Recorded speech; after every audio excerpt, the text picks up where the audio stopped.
Alright guys, ये है class 10 the PYQ book जो पब्लिश कर रखा है ओजवाल ने। और आज हम लोग इस बुक का कंप्लीट रिव्यू देखने वाले हैं। हम लोग इसके अंदर जो अच्छा कंटेंट होगा उसका भी बात करेंगे, जो इसके अंदर कमी होगा हम लोग उसको भी अच्छे से पॉइंट आउट करेंगे। हमारा मेन फोकस ये रहेगा कि क्या हमारे लिए पीवाईक्यू बेस्ट रहेगा या फिर नहीं, क्योंकि आपको पता होगा कि अभी सीबीएसई काफी टफ कर दिया है अपना क्वेश्चन पेपर।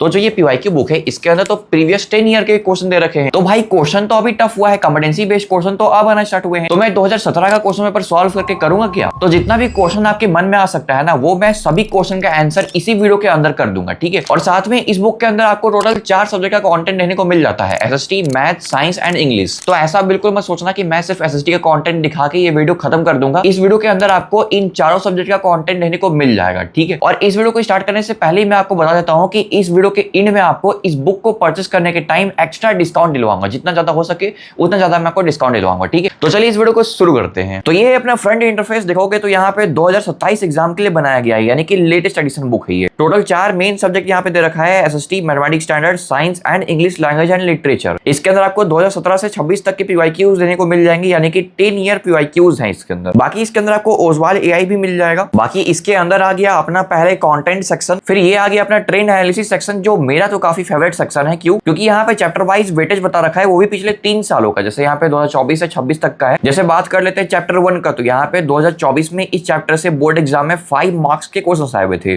फिर 2025 में 4 मार्क्स का, फिर 2026 में 5 मार्क्स का। यानी कि इस चैप्टर से 4 से 5 मार्क्स के क्वेश्चन हर साल आते हैं एग्जाम में। वैसे ही चैप्टर 2 का देख लो, हर साल 7 मार्क्स के क्वेश्चन आए हुए हैं इस चैप्टर से। तो कुछ इस टाइप से आपको हर एक सब्जेक्ट का, हर एक चैप्टर का यहाँ पे कंटेंट देखने को मिल जाएगा। और इसके थ्रू आप हर एक चैप्टर का वेटेज समझ सकते हो। जैसे मैथ्स का जो चैप्टर है ना, इसमें आपको काफी ज्यादा हेल्प करने वाला है ये ट्रेंड एनालिसिस सेक्शन।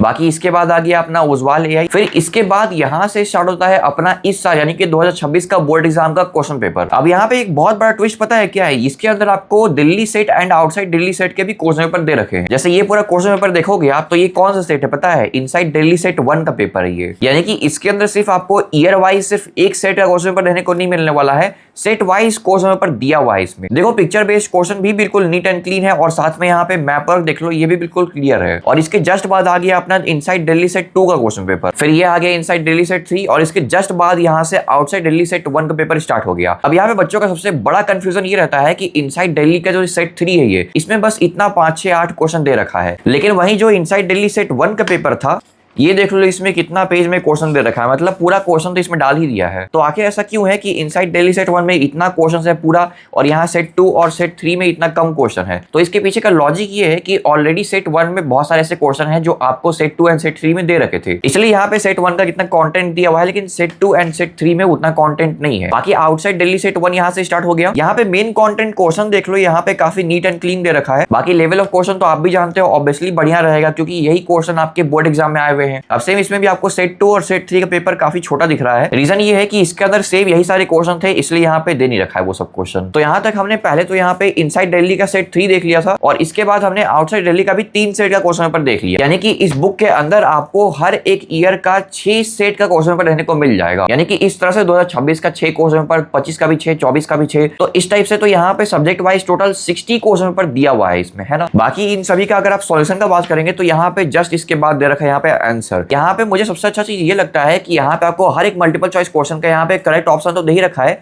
लेकिन साथ में इसका एक्सप्लेनेशन पार्ट भी पूरा सही से बता रखा है। यानी कि इतना बड़ा जो आप देख रहे हो ना आंसर, यहाँ पे सिर्फ 15 क्वेश्चन का ही आंसर दिया हुआ है। यानी कि हर एक मल्टीपल चॉइस क्वेश्चन का करेक्ट ऑप्शन तो दे ही रखा है, साथ में एक्सप्लेनेशन भी दिया हुआ है यहाँ पे। और जनरली जो हम लोग एग्जाम में जो आंसर लिखते हैं वो तो यार बस इसी लाइन में कंप्लीट हो जाता है हमारा, लेकिन यहाँ पे देख लो पूरा एक्सप्लेन कर रखा है। तो इससे क्या होगा ना कि आपको गूगल पे जाके हर एक क्वेश्चन का आंसर चेक नहीं करना पड़ेगा, क्योंकि जब इतना बड़ा आंसर सभी क्वेश्चन का दे रखा है तो और क्या ही चाहिए, ये एक्सप्लेनेशन इनफ रहेगा आपको समझने के लिए। तो इसी टाइप से हर एक क्वेश्चन का आंसर दे रखा है। मैप वर्क देख लो, काफी नीट एंड क्लीन है, हर एक लोकेशन काफी परफेक्ट है और इजीली समझ भी जाओगे आप। बाकी आंसर पूरा सेक्शन वाइज दे रखा है, कोई भी दिक्कत नहीं होने वाला है यहाँ पे आंसर ढूंढने में। तो यहाँ तक पूरा अपना आंसर दे रखा था 2026 बोर्ड एग्जाम के क्वेश्चन पेपर्स का। अब यहाँ पे आ गया अपना 2025 बोर्ड एग्जाम का क्वेश्चन पेपर। देखो अभी तक जो भी मेरे सामने था उसी के बारे में हमने बात किया और वही मैंने आपको दिखाया, ठीक है। जैसे यहाँ पे आंसर देख लो, बिल्कुल मार्किंग स्कीम के साथ दे रखा है। मार्किंग स्कीम पता है है कहाँ पे काम आता है। जैसे कि क्वेश्चन देख लो, 3 मार्क्स का क्वेश्चन है ये, जिसका आंसर आपको यहाँ पे दे रखा है, ठीक है। अब यहाँ पे अगर ओजवाल वाले चाहते तो यहाँ पे डायरेक्टली 3 मार्क्स लिख सकते थे, लेकिन उन्होंने ऐसा नहीं किया।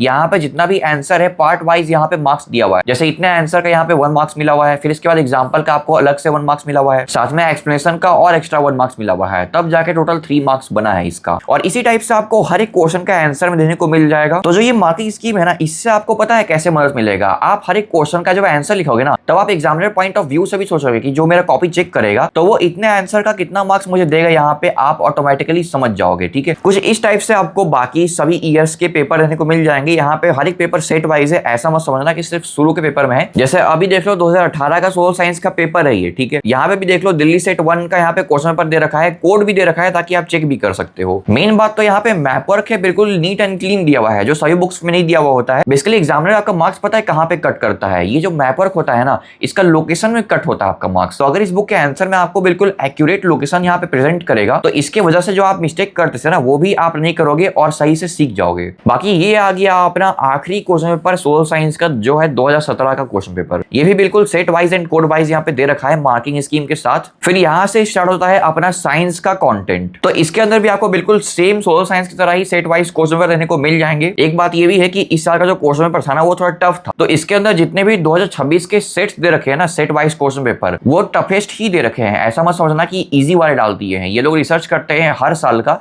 कि जितने भी टफेस्ट पेपर है ना, वही आपको दिया जाए। इसलिए कहीं ना कहीं आपको पीवाईक्यू बुक परचेस कर लेना चाहिए। बाकी ये देख लो मैथ्स का क्वेश्चन पेपर आ गया, कुछ इस टाइप से आपको पूरा क्वेश्चन पेपर दे रखा है, ठीक है। यहाँ पे चेक कर लो, क्वेश्चन का डिफिकल्टी भी बिल्कुल बढ़िया है। बाकी जिन बच्चों को इंग्लिश में राइटिंग सेक्शन में काफी दिक्कत होता है, उनको इस बुक के अंदर राइटिंग सेक्शन के क्वेश्चन एंड आंसर तो दिख ही जाएगा, साथ में इसका फॉर्मेट भी इसी में बता रखा है। और बच्चों का एक और मेन क्वेश्चन ये रहता है कि ग्रामर का प्रैक्टिस कहाँ से करना है। तो यहाँ पे आपको प्रीवियस ईयर के जितने भी ग्रामर वाले क्वेश्चन आए हुए हैं बोर्ड एग्जाम में, वही यहाँ पे दे रखा है। फिर यहाँ लास्ट में आ गया आउटसाइड दिल्ली सेट 3 का पेपर, यहाँ पे भी ग्रामर सेक्शन ही दिया हुआ है। तो ये था पूरा अपने बुक का कंटेंट A to Z, मैंने आपको सब कुछ बता दिया यहाँ पे। देखो मैं अगर आपको क्लियरली बोलूं तो आप बिल्कुल इस बुक को परचेस कर लो। इसके पीछे का रीजन ये है कि हमने हर एक ईयर का क्वेश्चन देखा, चाहे 2017 का हुआ था, 18 या फिर 24-25। जो लेवल ऑफ क्वेश्चन था वो काफी बढ़िया था। मतलब ऐसा नहीं कह सकते कि पुराना है तो इजी क्वेश्चन डाल रखा है। देखो हर साल सीबीएसई 4 सेट का क्वेश्चन पेपर बनाता है और वो भी कोड वाइज डिवाइडेड रहता है, यानी कि बहुत सारे क्वेश्चन पेपर बन रहे होते हैं, ठीक है। और सिर्फ सीबीएसई में ऐसा होता है कि कुछ सेट्स के पेपर इजी होते हैं और कुछ टफ, और ये हमेशा होता है हर साल। इस साल का भी आप क्वेश्चन पेपर देखोगे तो बहुत सारे बच्चे बोल रहे थे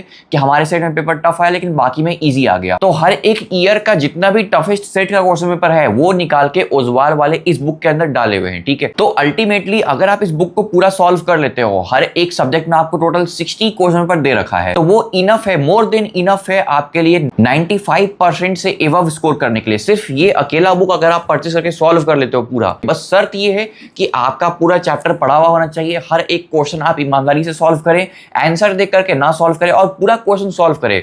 ऐसा नहीं कि क्वेश्चन ऊपर ऊपर से देख लिए और निकल गए, ऐसा कुछ नहीं, पूरा सॉल्व करना है बैठ के। बाकी मैं जानता हूं बहुत सारे बच्चे इस वीडियो को देख रहे होंगे जिनके पेरेंट्स मानते नहीं होंगे कि हाँ इतना महंगा बुक नहीं लेना है, क्या करोगे लेके, या फिर किसी का इकोनॉमिकल बैकग्राउंड उतना सही नहीं होगा। मैं समझता हूं सभी बच्चों का फीलिंग, ठीक है। तो इस बुक का जो प्राइस है ना, वो यार बहुत ज्यादा है, मतलब 1100 रुपीज इसका प्राइस, ठीक है। लेकिन आपको मैं इंस्टेंट डिस्काउंट भी दिलवाऊंगा, ठीक है। आपके लिए मैं जितना कर सकता हूं उतना मैंने किया है इस वीडियो में। देखो इस बुक को अगर आप अमेजॉन या फिर फ्लिपकार्ट से परचेस करते हो तो काफी कॉस्टली पड़ेगा आपको, ठीक है। लेकिन ऐसा आपको बिल्कुल भी नहीं करना है। आपको चले जाना है ओजवाल के वेबसाइट पे, गूगल पे जाके ओजवाल बुक सर्च करना, फिर वेबसाइट ओपन करके ऊपर सर्च करना क्लास 10 पीवाईक्यू बुक। फिर आपके सामने जो पीवाईक्यू बुक आ जाएगा उस पे ऑलरेडी 15% का डिस्काउंट मिल रहा है, ठीक है। और इसमें भी जैसे ही आप बाय नाउ पे क्लिक करते हो तो वहां पे कूपन कोड का ऑप्शन आ जाएगा। सिंपली वहां पे एक कूपन कोड रिसेप्ट10 अप्लाई कर देना। इससे क्या होगा कि आपको जो पहले 15% का डिस्काउंट मिल रहा था, अब वो बढ़ के 25% का डिस्काउंट हो जाएगा, ठीक है। तो अभी के टाइम पे कहीं पे भी आपको इस बुक के अंदर 25% डिस्काउंट नहीं मिलेगा, तो मैंने आपके लिए ओजवाल से रिक्वेस्ट करके एक कूपन कोड बनवाया है। जो ये कूपन कोड रिसेप्ट10 है, कोई भी बुक परचेस करते हो उस पे आप अप्लाई कर सकते हो, आपको 10% डिस्काउंट इसी से मिल जाएगा। तो इस बुक को आप अभी परचेस कर सकते हो, मैंने आपको डिस्काउंट भी दिलवा दिया है। हाँ, ये डिस्काउंट बहुत ही लिमिटेड है, बहुत ही कम टाइम के लिए अवेलेबल है, तो आप जल्दी से जाकर के इस बुक को ओजवाल के ऑफिशियल वेबसाइट से ही परचेस कर लेना, ठीक है। बाकी आप बताओ कैसा लगा ये बुक, क्या आप इस बुक को परचेस करने वाले हो या फिर नहीं। बाकी मिलते हैं किसी नए वीडियो में किसी नए टॉपिक के साथ। जो भी आप क्वेश्चन पूछोगे, जो भी आपका क्वेरी रहेगा, उसी टॉपिक पे नेक्स्ट वीडियो आएगा, ठीक है। तो इस चैनल को जल्दी से सब्सक्राइब भी कर लेना। बाकी बाय बाय, टेक केयर।